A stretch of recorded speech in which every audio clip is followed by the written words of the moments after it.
vivo digunakan untuk justifikasi, efikasi, dan keamanan suatu obat. Pengujian obat atau animal research menggunakan model hewan sebagai bentuk tiruan manusia untuk menggambarkan kondisi patologis yang akan memberikan perubahan setelah intervensi tertentu. Intervensi yang diberikan dapat berupa pemberian obat dengan rute tertentu seperti peroral, subkutan, intravena, intramuskular, ataupun intraperitoneal. Pemberian obat atau senyawa kimia sebagai bahan yang diteliti maupun sebagai pembanding perlu diawali dengan perhitungan dosis pemberian sebagai nilai ekstrapolasi dari pemberian pada manusia ke hewan uji. Nilai ekstrapolasi mempertimbangkan perbedaan luas permukaan dari manusia dan hewan uji lainnya sehingga menghasilkan faktor konversi.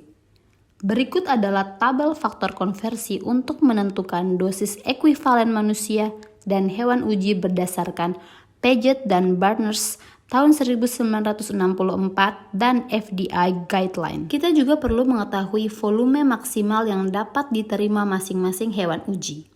Dalam tabel pada modul ajar Kemenkes, terlihat bahwa hewan uji mencit 20-30 gram maksimal dapat menerima obat pada volume 1 mili pada pemberian peroral.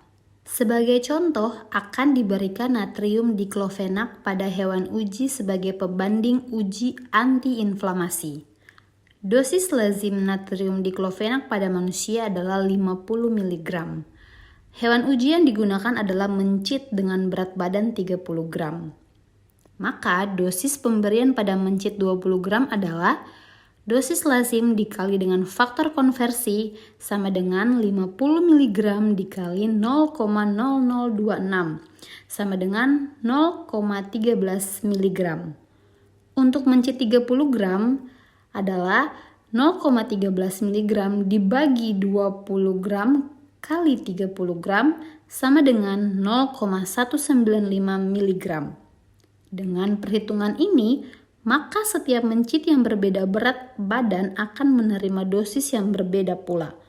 Larutan yang diberikan maksimum 1 mili. Dalam hal ini diambil volume maksimum 0,5 mili. Maka konsentrasi sediaan yang akan diberikan adalah dosis pemberian dibagi dengan volume maksimum, sama dengan 0,195 mg dibagi 0,5 mili, sama dengan 0,39 mg per mili. Sediaan akan dibuat dalam stok sebanyak 10 mili. Pembuatan sediaan dapat disesuaikan dengan banyaknya kebutuhan obat dalam satu rangkaian penelitian.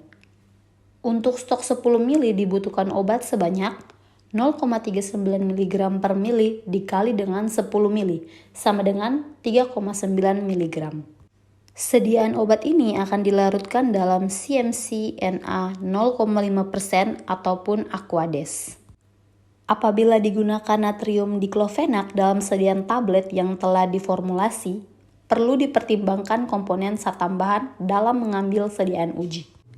Sebagai contoh, hasil penimbangan tablet natrium diklofenak adalah 208,9 mg.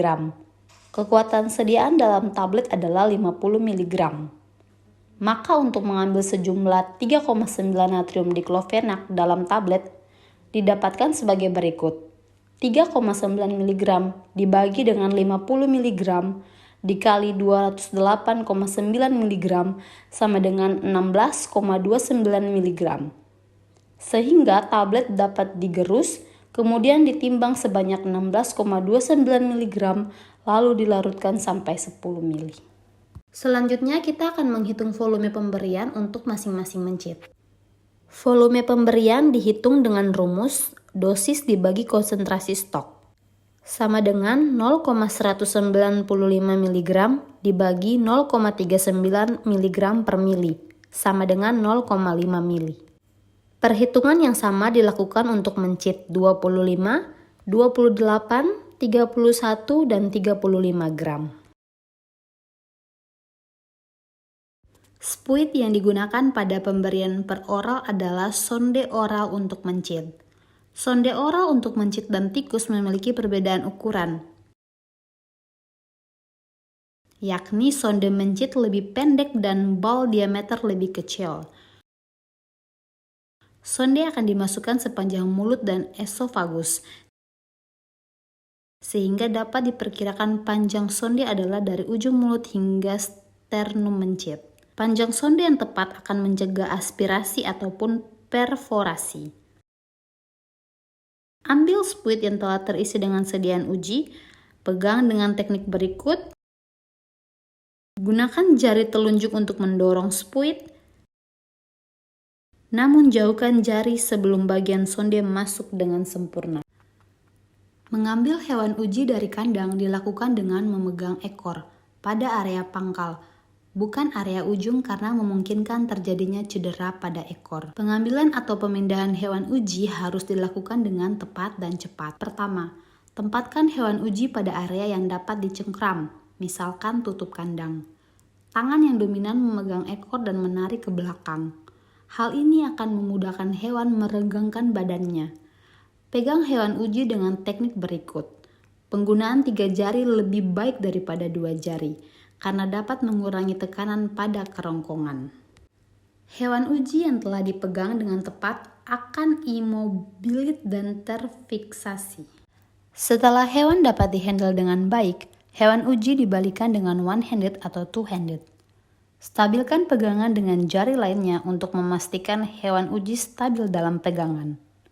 One-handed diawali dengan memegang ekor dan perlahan memegang bagian leher.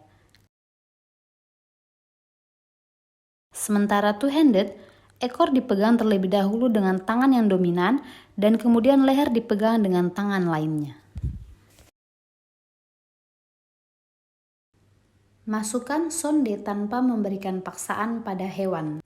Memasukkan secara perlahan sampai menemukan rongga yang tepat untuk dapat memasukkan sonde dari rongga mulut hingga ke esofagus secara vertikal. Pada tahap ini, hewan tersebut biasanya terlihat ingin muntah dan membuka mulutnya lebar-lebar dan menjulurkan lidah. Jika sonde masih sulit masuk, miringkan kepala ke arah belakang secara perlahan. Tanda esofagus masuk ke area yang tepat adalah mencit bernafas dengan normal. Jika sonde masuk ke trakea, hewan akan tampak kesulitan bernafas dan lidah berubah menjadi ungu atau menghitam. Keluarkan obat secara perlahan. Apabila sediaan cukup kental, pemberian diberikan secara lambat selama 5-10 detik. Tarik kembali sonde secara perlahan dan pastikan tidak melukai mencit.